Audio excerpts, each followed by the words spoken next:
Assalamualaikum warahmatullahi wabarakatuh. Perkenalkan, nama saya Ramadika Dewanto, perwakilan dari kelompok 2 tugas besar mata kuliah SDN, Universitas Telkom.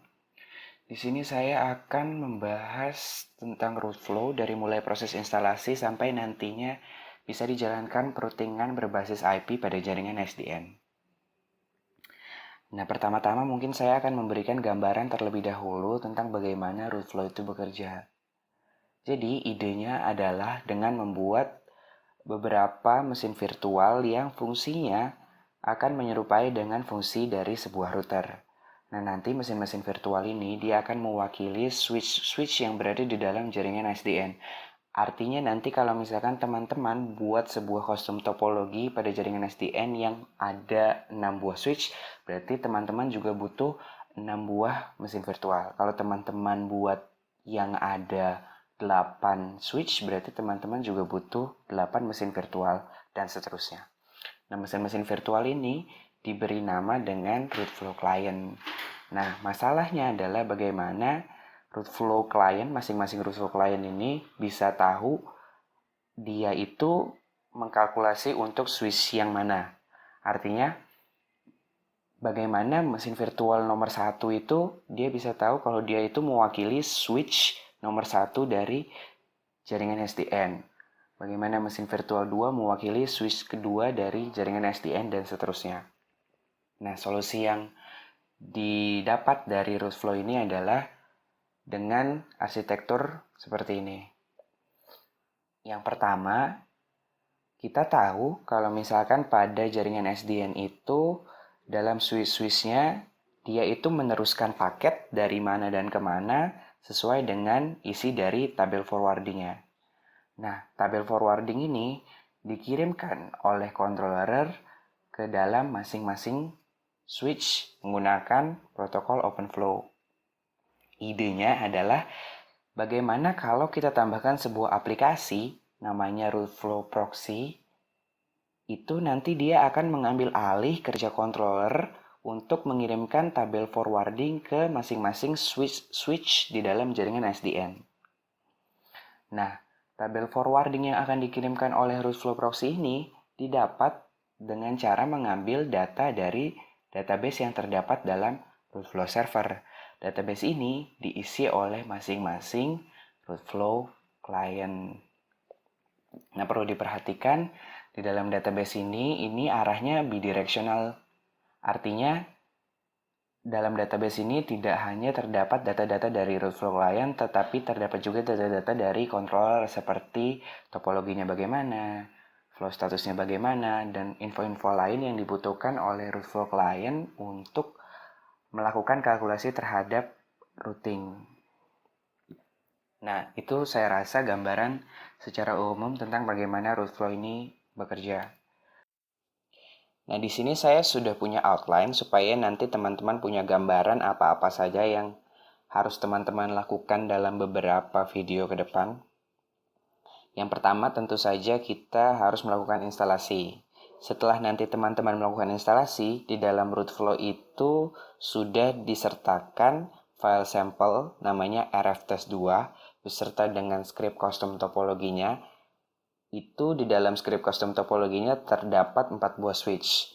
Artinya nanti kalau teman-teman jalankan file sampel rftest2-nya, itu teman-teman sudah bisa lihat bagaimana OSPF dijalankan dalam sebuah custom topologi yang terdiri dari 4 buah switch.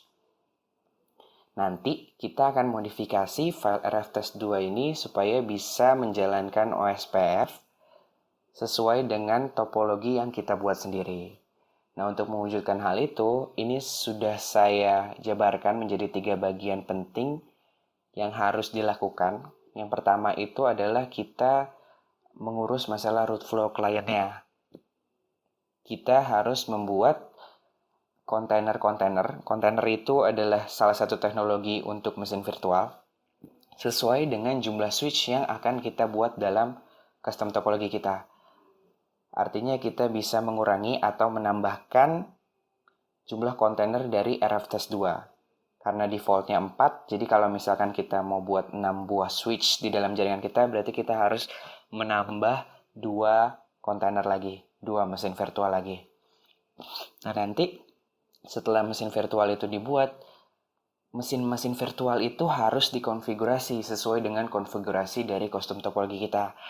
Nah, yang harus pertama dikonfigurasi adalah portnya. Artinya masing-masing mesin virtual mau punya berapa port.